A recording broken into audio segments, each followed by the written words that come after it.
Ce n'est pas possible. Comment un mécanicien comme toi pourrait-il être riche du jour au lendemain? La voix de Néna se brisa sous le choc, ses yeux écarquillés fixés sur Jonathan. Elle tendait la main vers un sac à main de luxe dans la boutique de créateur, lorsqu'elle se retourna et le vit, grand, la peau soignée, le costume taillé sur mesure, son aura imposante. Le Jonathan qu'elle avait autrefois moqué avait disparu. Devant elle se tenait un homme qui avait clairement dépassé tout ce qu'elle pensait qu'il ne pourrait jamais devenir. Le regard de Jonathan était calme, presque distant. Ses mots sortirent posément, tranchant à travers la tension. « Je n'ai aucune explication à te donner, car je ne te dois rien. » Il se tourna pour partir, l'autorité silencieuse de ses pas montrant clairement qu'il n'était plus l'homme qui s'était autrefois agenouillé pour la supplier de l'aimer. La poitrine de Néna se serra, son esprit s'emballa. Le choc s'accrochait à elle comme une seconde peau. Comment? Comment a-t-il pu changer ainsi? Mais avant qu'elle ne puisse réfléchir davantage, une voix aiguë fendit l'air. « À qui parles-tu » C'était Oena. Son visage se durcit, son ton assez tranchant pour attirer l'attention de tous. Néna bégaya, la panique montant. « C'est juste un vieil ami. » Mais avant qu'elle ne puisse finir, la main d'Oena frappa sa joue. Clac. Le son résonna dans la boutique, laissant les clients figés de stupeur. Jonathan se retourna, les yeux écarquillés, le choc envahissant ses veines. Néna porta la main à son visage, les yeux larmoyants, les lèvres tremblantes. Le regard d'Oena était comme du feu. « Tu me rejoindras à la maison, femme stérile, aboya-t-il, sa voix tonnant alors qu'il sortait en trombe, laissant derrière lui murmures et jugements dans l'air.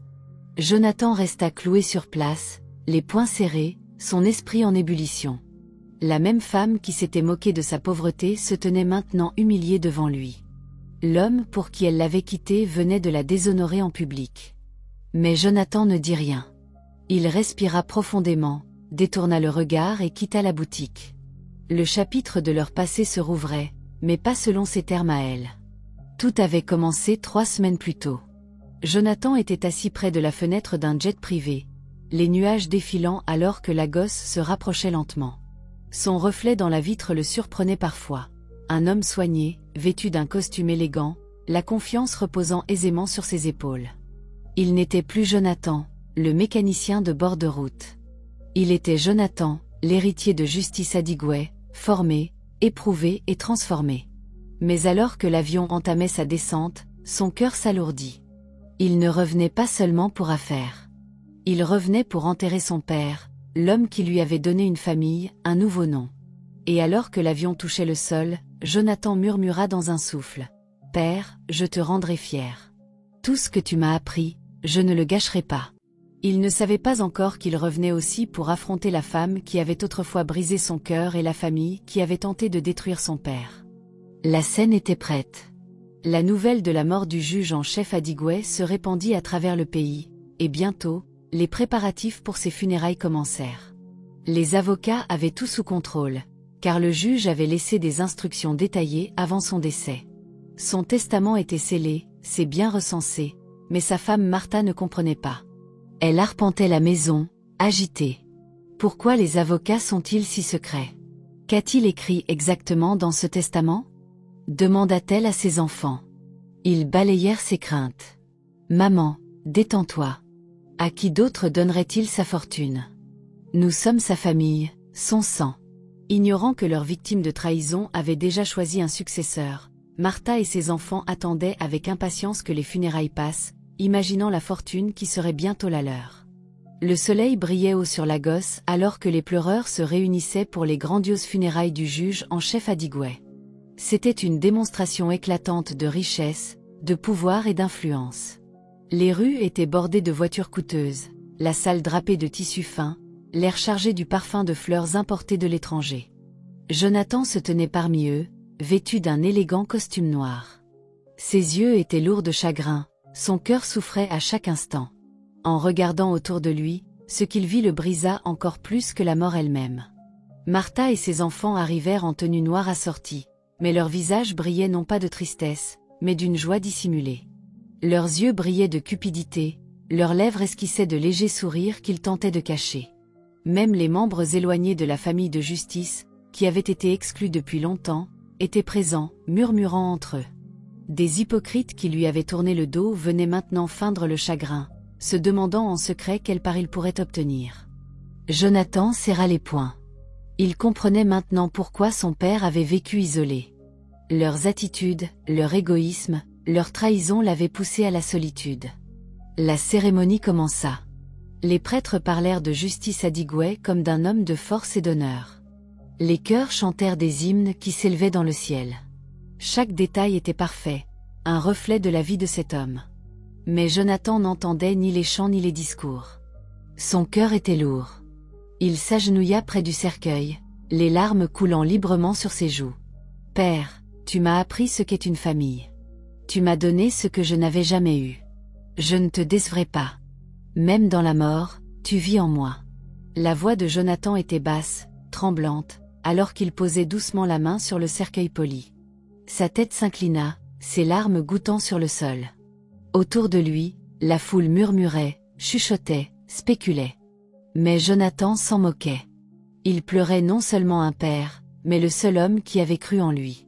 Les funérailles furent grandioses, une démonstration de richesse, de pouvoir, de statut et d'influence. Les chœurs chantaient, les invités dînaient, les politiciens serraient des mains. Pourtant, dans le cœur de Jonathan, c'était autre chose. C'était intime, un adieu entre un père et son fils. Mais ce que personne ne savait, c'est que bientôt, lors de la lecture du testament, toutes les fausses larmes, toute l'hypocrisie, se transformeraient en choc. Le mécanicien qu'ils avaient moqué s'élèverait sous leurs yeux. À distance, les yeux de Martha s'attardèrent sur Jonathan. Elle se pencha vers son fils aîné, murmurant « Qui est cet homme ? Regarde comme il pleure, comme un vrai fils. » Son fils ricana. « Maman, ne t'occupe pas de lui. C'est probablement l'un des nombreux employés loyaux de papa. Laisse-le pleurer. Après tout, nous sommes le sang. » Mais les yeux de Martha se plissèrent. Il y avait quelque chose dans le chagrin de Jonathan qui la troublait. Ce n'était pas un simple pleureur. Ses larmes étaient trop crues, ses mots trop personnels. Elle serra les lèvres, murmurant à nouveau. Alors pourquoi parle-t-il comme s'il le connaissait mieux que nous ? Ses enfants échangèrent des regards, mais rirent. « Maman, ne t'inquiète pas. Quand le testament sera ouvert, tu verras. Tout cela reste à nous. » Mais une inquiétude persistait dans la poitrine de Martha. Elle ne pouvait se débarrasser du sentiment que cet étranger, ce jeune homme en costume élégant qui se tenait avec dignité, était plus qu'il n'y semblait. Et avec le temps, elle découvrirait que ses soupçons étaient fondés. Jonathan n'était pas seulement un autre pleureur. Il était la tempête prête à réécrire leur destin. Pendant ce temps, la maison de Néna brillait de l'extérieur. Les lustres scintillaient. Des voitures coûteuses bordaient l'allée. Des rideaux de soie ondulaient avec la brise du soir, mais à l'intérieur, sa vie brûlait. Oena était devenu insupportable. Il était charmant quand il le voulait, la couvrant de bijoux coûteux, de bouquets de fleurs et de voyages surprises. Mais derrière les portes closes, son masque tombait. Il était cruel, imprévisible, un psychopathe. Un moment, il riait avec elle, le suivant, il la frappait, l'insultait, la traitant de femme stérile et inutile. Néna vivait dans la peur. Les nuits censées être remplies d'amour devenaient des nuits de larmes. Les jours qui auraient dû être joyeux se transformaient en endurance silencieuse. Elle restait non pas par amour, ni par bonheur, mais par honte. Partir signifierait retourner à rien. Sa famille avait déjà bâti sa fierté sur la richesse d'Oena. Comment pourrait-elle leur faire face ? Comment pourrait-elle retourner à la pauvreté qu'elle avait autrefois fui ? Et puis, il y avait ces hommes, une fois par mois. 5 hommes étrangement vêtus, qu'elle avait vus le jour de son mariage, revenaient. Ils arrivaient en silence, s'asseyaient dans la pièce privée d'Oena pendant des heures, et partaient sans sourire ni politesse. Leur présence lui glaçait le sang, mais elle n'osait jamais poser de questions. Elle avait appris qu'Oena avait des secrets, et fouiller dedans ne faisait qu'attirer sa colère, alors elle restait silencieuse.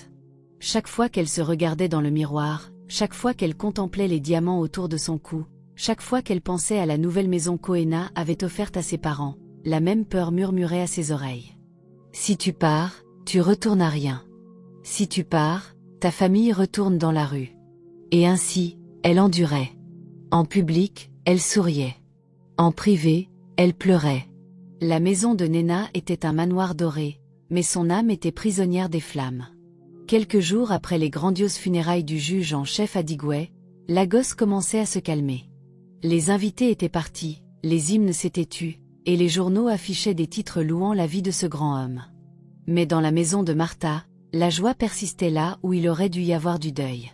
Ses enfants riaient autour de plats de nourriture, planifiant déjà comment ils diviseraient la richesse. Je prendrai le manoir de Banana Island, se vantait l'un. Je réclamerai le domaine d'Abuja, disait un autre. Martha souriait légèrement, sirotant son vin. Patience, mes enfants. Une fois le testament lu, tout tombera entre nos mains. Il parlait comme si c'était certain, comme si les années de trahison, de tromperie et de tentatives de meurtre ne pourraient jamais les rattraper. Pendant ce temps, Jonathan restait silencieux dans le manoir que justice lui avait laissé. Chaque matin, il parcourait les couloirs vides, les souvenirs de son père résonnant dans chaque coin. Il se souvenait du rire du vieil homme, de ses mots, de ses conseils. Il s'assit au bureau où Justice signait autrefois des documents, murmurant pour lui-même « Père, je ne te décevrai pas. Quelle que soit la tempête qui vient, je tiendrai. » Les avocats, cependant, étaient occupés. À huis clos, ils finalisaient les arrangements pour la lecture publique du testament. Ils savaient la tempête que cela déclencherait. Ils savaient que Martha et ses enfants n'avaient aucune idée de ce qui les attendait. L'avis fut envoyé. La famille fut convoquée dans les bureaux où le testament du juge en chef Adigway serait lu. Martha se prépara comme une reine. Vêtue de sa plus belle dentelle noire, des boucles d'oreilles en or scintillant, elle entra dans le bureau avec ses enfants à ses côtés. Leurs yeux brillaient de cupidité et de fierté. Jonathan était déjà là, assis calmement à l'autre bout. Dès que les yeux de Martha se posèrent sur lui, elle fronça les sourcils. « Que fait celui-là ici ?» murmura-t-elle à son fils aîné. Son fils ricana. « Il est probablement là pour mendier. »« Ne t'inquiète pas, maman. Une fois que nous aurons tout hérité, nous le jetterons dehors. » Mais le calme de Jonathan la troublait. Il n'avait pas l'air d'un mendiant. Il n'avait pas l'air d'un homme espérant des miettes. Il avait l'air de quelqu'un qui était à sa place. L'air devint lourd de tension lorsque l'avocat principal se leva, s'éclaircit la gorge et ouvrit le document scellé. « Par l'autorité qui m'est conférée, je vais maintenant lire le dernier testament du défunt juge en chef Adigway. » La salle devint silencieuse. Tous se penchèrent en avant. Le cœur de Martha battait la chamade. Les poings de Jonathan se serrèrent doucement sur ses genoux. Et à chaque mot prononcé, la salle était sur le point d'exploser. L'avocat ajusta ses lunettes, sa voix ferme et stable alors qu'il dépliait les papiers. Ceci est le dernier testament du juge en chef Adigway, signé et scellé en présence de témoins et sous l'autorité de la loi. Martha s'adossa à sa chaise, un sourire satisfait tirant sur ses lèvres. Ses enfants échangèrent des regards complices, imaginant déjà les domaines, les voitures, l'argent qui serait bientôt à eux. L'avocat continua. « À ma femme éloignée, Martha Adigway, je ne laisse rien, sauf le souvenir des vœux qu'elle a brisés et de la trahison qu'elle a choisie. » Des exclamations parcoururent la salle. Le sourire de Martha s'évanouit, ses yeux s'écarquillèrent. « Quel est ce non-sens » murmura-t-elle. L'avocat l'ignora, poursuivant. « Aux enfants élevés sous mon toit, dont j'ai découvert qu'ils étaient le sang d'un autre homme, je ne laisse rien non plus. Ma lignée s'arrête avec moi, car la trahison n'est pas un héritage que je peux transmettre. » La salle explosa en chuchotements. Les enfants de Martha se levèrent d'un bond, leur voix montant dans l'indignation. « C'est un mensonge » cria l'un. « Nous sommes ses enfants » cria un autre, frappant du poing sur la table. Le visage de Martha pâlit, ses mains tremblaient alors que la honte et la fureur s'affrontaient dans sa poitrine. L'avocat leva une main, les faisant taire. « S'il vous plaît, laissez-moi finir. » La salle devint tendue. Jonathan resta immobile, la tête baissée, les poings serrés, son cœur battant. La voix de l'avocat redevint stable. « À Jonathan, l'homme qui m'a montré de la loyauté quand j'étais abandonné, qui a rendu ce qu'il aurait pu voler, qui est devenu le fils que je n'avais jamais eu, je laisse tout. Mes maisons, mes terres, mes investissements, mes entreprises, mes comptes. Il est désormais mon héritier légal, mon seul fils. » Le silence qui suivit fut assourdissant. La bouche de Martha resta ouverte. Ses enfants regardèrent Jonathan, l'incrédulité et la rage déformant leur visage. Jonathan releva lentement la tête, ses yeux humides d'émotion. Il n'avait pas voulu de richesse. Tout ce qu'il voulait, c'était l'homme qui avait été un père pour lui. Mais maintenant, le poids de l'héritage de cet homme reposait sur ses épaules. L'avocat plia le papier. Tel est le testament du défunt juge en chef Adigouet. Le chaos éclata. Martha cria, se précipitant en avant. C'est une fraude, des mensonges. Il a été manipulé. Son fils aîné pointa Jonathan. Toi, tu as fait ça. Tu as volé notre père. Mais Jonathan ne bougea pas. Il resta immobile, son calme ne faisant qu'alimenter leur fureur. La salle était en chaos. Martha serra son pagne, son corps tremblant. Ses enfants se tournèrent contre elle, leur voix tranchante, leur visage pâle. « Maman, est-ce vrai ?» demanda le fils aîné, la voix brisée. « Toute notre vie, nous l'avons appelé père. Tout ce temps, c'était un mensonge. » La plus jeune fille gémit, couvrant son visage. « Maman, réponds-nous.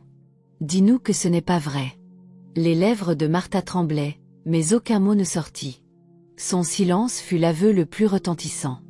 La vérité s'abattit sur eux comme une malédiction. Soudain, les pièces du puzzle s'assemblèrent. Ses secrets constants, son amertume, sa hâte de voir le vieil homme mort. « Alors, c'est pour ça que tu voulais qu'il disparaisse ?»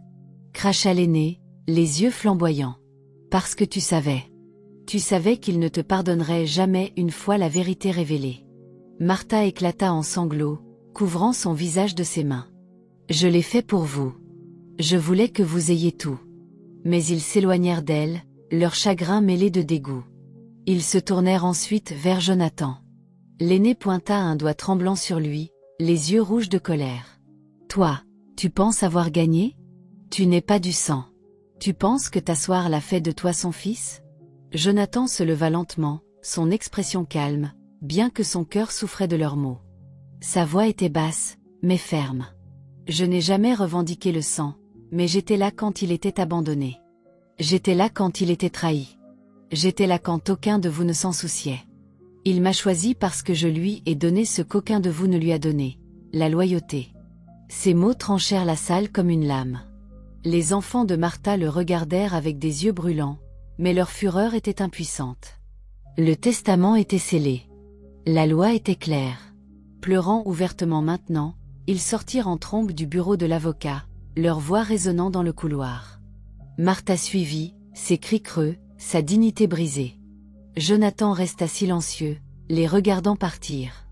Il ne se réjouit pas. Il ne se vanta pas. Son cœur était lourd, car même dans la victoire, la trahison n'avait laissé que des ruines. Jonathan passait rarement du temps à faire des achats pour lui-même.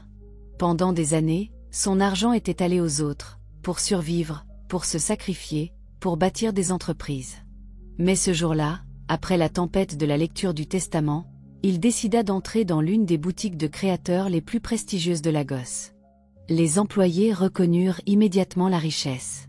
Ils s'inclinèrent légèrement lorsqu'il entra, son costume italien raffiné et sa démarche confiante marquant un homme de moyens. Jonathan passa ses doigts sur les étagères, les chemises taillées, les chaussures polies, les montres scintillant sous les lumières dorées. Pour une fois, il s'autorisa à ressentir la satisfaction tranquille de voir jusqu'où il était allé. Mais alors, une voix brisa l'air. Une voix qu'il connaissait trop bien. « Ce n'est pas possible. Comment un mécanicien comme toi pourrait-il être riche du jour au lendemain ?» Jonathan se figea, se tournant lentement. Elle était là. Nena. Ses yeux s'écarquillèrent, ses lèvres s'entr'ouvrirent sous le choc. Elle tendait la main vers un sac à main de luxe, mais ses mains tremblaient maintenant, comme si le sac était soudain devenu trop lourd. Le Jonathan qu'elle se souvenait, taché de graisse, affamé, désespéré, avait disparu. Devant elle se tenait un homme élégant, la peau soignée, le corps raffiné, l'aura imposante. Les yeux de Jonathan se posèrent sur les siens. Son regard était calme, presque froid, mais en dessous couraient des années de douleur et de survie. Sa voix était stable, tranchant à travers la tension. « Je n'ai aucune explication à te donner, car je ne te dois rien. » Il se tourna, ses pas mesurés, portant l'autorité silencieuse d'un homme qui n'avait plus besoin de validation. Le Jonathan qui s'était autrefois agenouillé devant elle, la suppliant de l'aimer, était mort. C'était un nouvel homme, forgé par le feu. La poitrine de Néna se serra, son cœur battait fort. Comment? Comment a-t-il changé ainsi? Mais avant qu'elle ne puisse réfléchir davantage, une voix aiguë trancha l'air. À qui parles-tu? C'était Oena. Son visage se durcit, son ton assez tranchant pour faire taire les employés. Néna bégaya, la panique montant. C'est juste un vieil ami. Mais avant qu'elle ne puisse finir, la main d'Oena s'abattit sur son visage. Clac. Le son claqua dans la pièce comme un coup de tonnerre. Des exclamations emplirent la boutique. Les clients se figèrent de stupeur. Jonathan se retourna, ses yeux s'écarquillant, le choc courant dans ses veines. Néna vacilla, tenant sa joue, ses lèvres tremblantes, ses yeux larmoyants. Le regard d'Oena était un feu. Sa voix tonna dans le silence. Tu me rejoindras à la maison, femme stérile. Il sortit en trombe, ses pas lourds, laissant derrière lui murmures et jugements comme de la fumée dans l'air. Jonathan resta cloué sur place, les poings serrés, son cœur bouillonnant de conflit. La même femme qui s'était moquée de sa pauvreté se tenait maintenant humiliée devant lui. L'homme pour qui elle l'avait quitté l'avait déshonoré en public. Mais Jonathan ne dit rien. Il prit une profonde inspiration, détourna le regard et quitta la boutique. Le chapitre de leur passé se rouvrait, mais pas selon ses termes à elle. Ce soir-là, après l'humiliation dans la boutique, la rage d'Oena explosa. Le manoir résonnait de sa voix. Il jetait des verres, brisait des assiettes, et tempêtait comme une tornade. Alors que Néna se recroquevillait de peur, il aboya. « Penses-tu pouvoir m'embarrasser en public? Penses-tu pouvoir parler à d'autres hommes alors que tu es ma femme ?» Il la frappa encore, puis encore, ses mots coupant plus profondément que ses poings. « Femme stérile, femme inutile. Sans mon argent, tu vendrais encore des oranges dans la rue. » Cette nuit-là, Néna pleura plus qu'elle n'avait jamais pleuré de sa vie. Dans l'obscurité de sa chambre, tremblante et meurtrie, elle prit son téléphone et appela ses parents. « Maman, papa, je n'en peux plus. Oena n'est pas celui que vous pensez. Je veux partir. » Mais leur réponse brisa davantage son esprit. La voix de sa mère était tranchante. « Tais-toi, Néna. Veux-tu que nous retombions dans la pauvreté? Veux-tu que nous quittions cette belle maison pour retourner dans les bidonvilles ?» Son père ajouta froidement. « Tu ferais mieux d'endurer. Sais-tu combien de respect j'ai dans le village grâce à Oena? Tu ne peux pas faire honte à cette famille.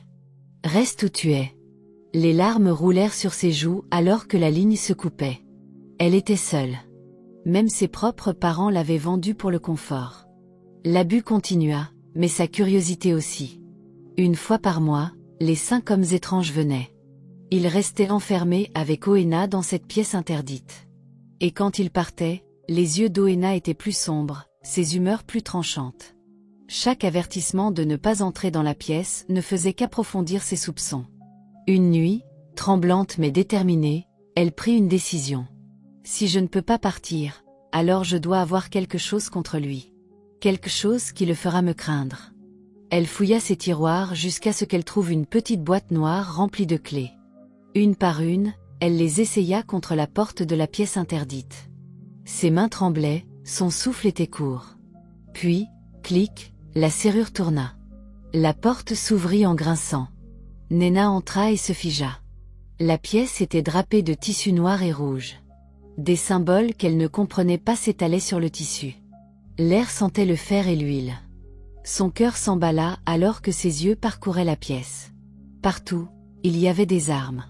Des pistolets, des fusils à pompe, même des grenades, soigneusement disposées comme des trophées.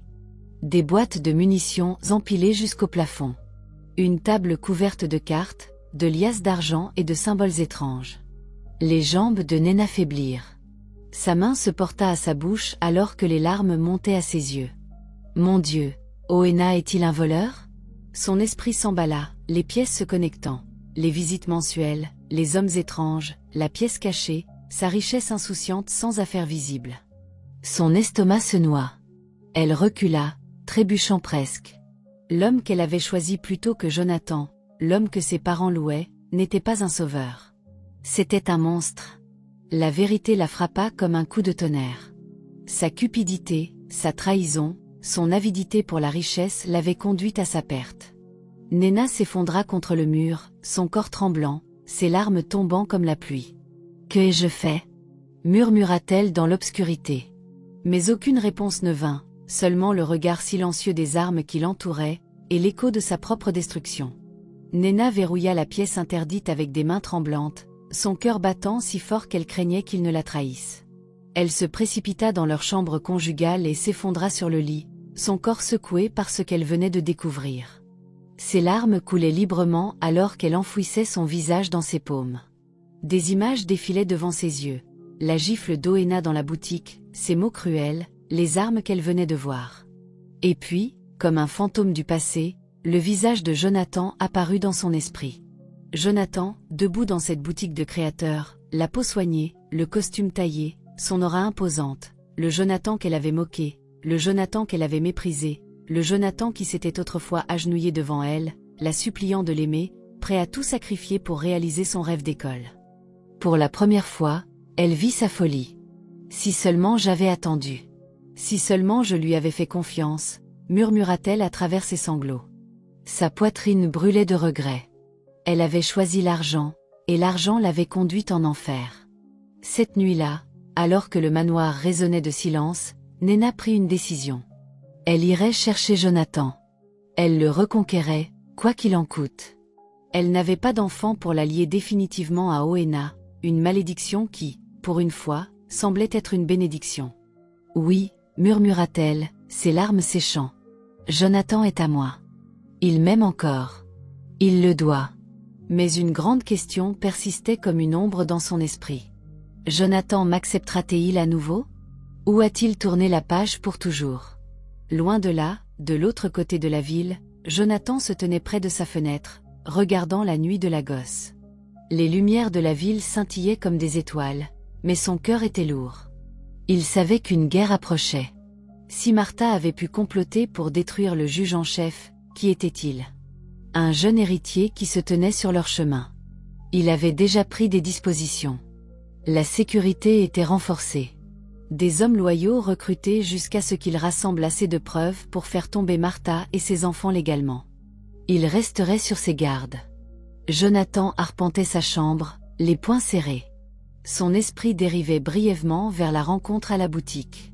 Néna, la fille qui vendait autrefois des oranges, qu'il avait soutenue avec sa sueur, qu'il avait rejetée comme une ordure quand un autre homme lui avait offert la richesse. La même fille qu'il avait regardée avec choc, comme si ce n'était pas elle qui l'avait trahi. Il rit amèrement, secouant la tête. « J'ai dû être vraiment insensé, » murmura-t-il. M'agenouiller devant elle, la supplier de m'aimer. Une chercheuse d'or, c'est tout ce qu'elle était. Et j'ai presque détruit ma vie pour elle. Mais même en disant cela, une partie de lui souffrait, pas pour elle, mais pour l'homme qu'il avait été, le mécanicien qui croyait que l'amour suffisait. Ailleurs, dans une pièce faiblement éclairée, Martha était assise avec son fils aîné.